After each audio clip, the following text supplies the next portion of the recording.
Yes, it's Thursday and I'm live again without giving you notice.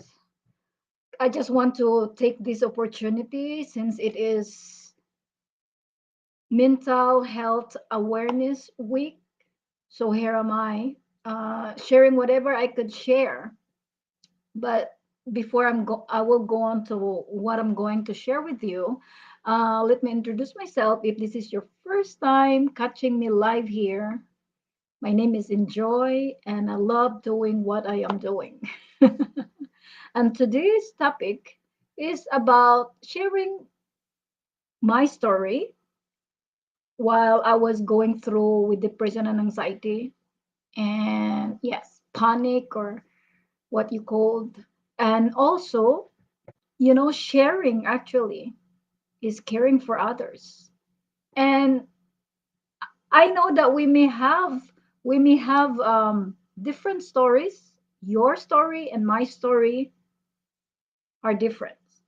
But the bottom line and the end of the day, it could be your story or my story, our story could be a breakthrough for others. So that's the reason why I'm here to share my story. Because I believe my story happens for a reason. First, for me to learn. So, anyway, I'm not going to talk so much about longer because I'm going to pick up my kids from school. So, yes, as you know, that why we have Mental Health Awareness Week, and there's also a month awareness. It is because this is a journey, it's not a destination. And this is an ongoing effort around mental health conditions to help, to make awareness, to, to build relationship or to associate with someone you know and you trust in this area because this is so so important. And I will tell you that 1 in 3 of us will suffer from this at some point in your life, in my life. When I got this, I was so surprised. I was not expected because I don't expect in the Philippines. This is a taboo, but we don't have this there. But I know it existing. So that's the reason. When we have this, when we are in this situation, love and support and understanding is so so so important so that someone's concerned. So again, 1 in 3 of us will have we're going to suffer in one way or another in some point in your lives, in our lives. So anyway, so how exactly does the feeling when you have depression? I'm not going so much detail, but it starts when I feel something strange. Of course, we have like mood swings. We have like sometimes someday we are lonely, we are sad, and we don't know what is it, why we are sad. But when this is come and goes, for me it started with come and goes in a week, and then in almost every day. And I will call this feeling strange because it's really strange. I don't know. I have no idea about depression, but I feel something strange that is I'm not used to have. So so that's it. For yeah, as I told you my story, some of you that would I went to my doctor and my doctor noticed me and my doctor told me that enjoy you are in the state of depression. And I said no way, no way. So I live in denial for 5 years, and what exactly how I feel, what exactly how what experience, I will tell you. it is like you know it seems like you care but you don't care. It's not about your family, it's not about if you have money, it's not about if you have things you want. It's none of those things. It's like you cannot save them at all when you are in that crucial stage of depression. All you have to do is like you have no idea because I'm a visionary person. So when I started to plan and have goal for myself, I I could no longer see the horizon. I could no longer see the outside. What I can see is the four walls that is covering me. And I feel so alone and tight and isolated, and powerless. I could not do anything. So that's how exactly how I feel. And I feel the agony inside. I feel failure and how it's like, think about this. You are you are alive, but every day when you wake up, you feel you have no life. It's just like a zombie walking on the street. Like you feel you see that you are living, but you don't have the feeling of being alive. That's how exactly.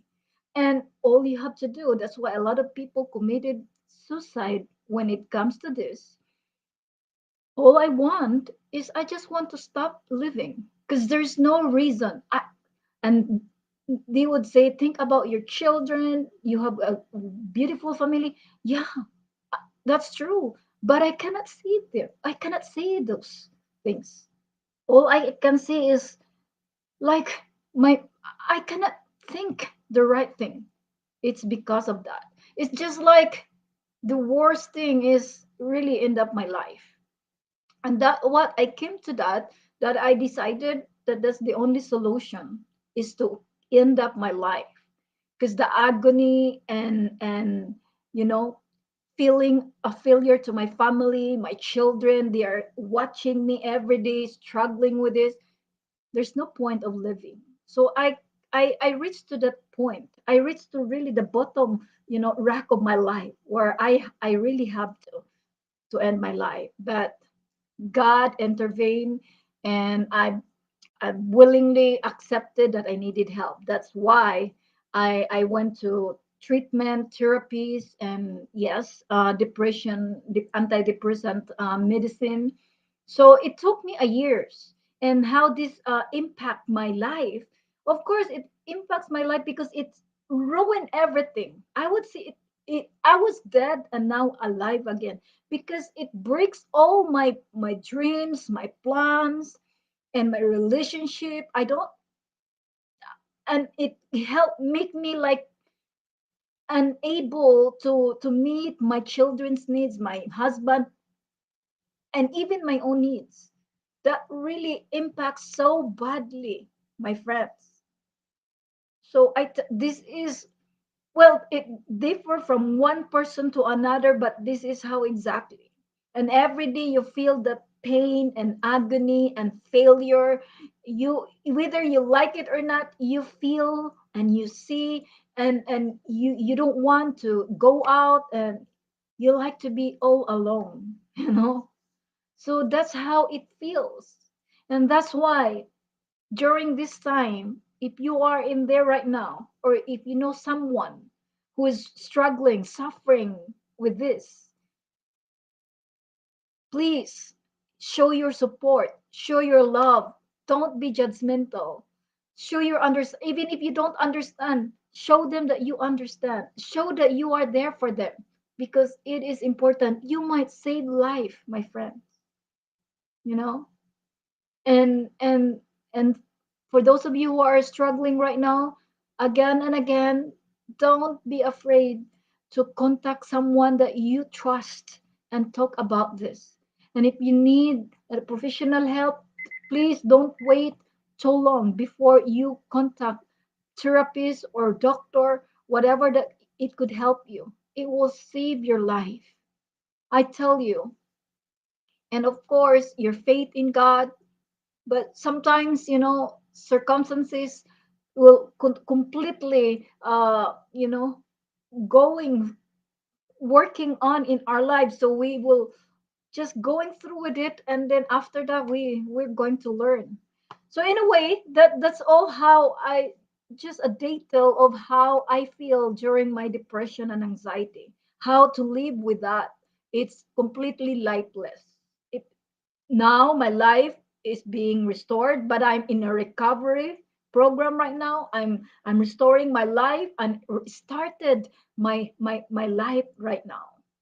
I was totally gone for years because of depression and anxiety, and now I'm I'm restored and recovering and doing things that help me. So reach out, my friend, because it's not easy. It is so important that you reach out, because you don't know how, you don't know what, but if you reach out, it might help you. Don't keep it to yourself. That's the danger of this. If you keep it to yourself. Okay? So that's all. See you next time. And yes, your story once again could be the a breakthrough to other people. It could inspire other people. It could save life. So don't hesitate to share your story if you want to, you know. Of course, I respect for those who are private. It's okay. But now I decided, I was so ashamed to have depression, keep it for 5 years, and now I am so vocal and I become an advocate for this because I know how it feels. It's really a hell experience. And I don't want you. If I could keep you, please don't. But I just want to make awareness. That's how it is. Okay, but there's always hope. Look at me. I'm a living testimony that there's always light at the end of the tunnel. So keep going. If you cannot keep on, just hang in there and do not give up. Do not quit, because your day will come that you will be get over from all of this. God bless you and see you next time. Bye.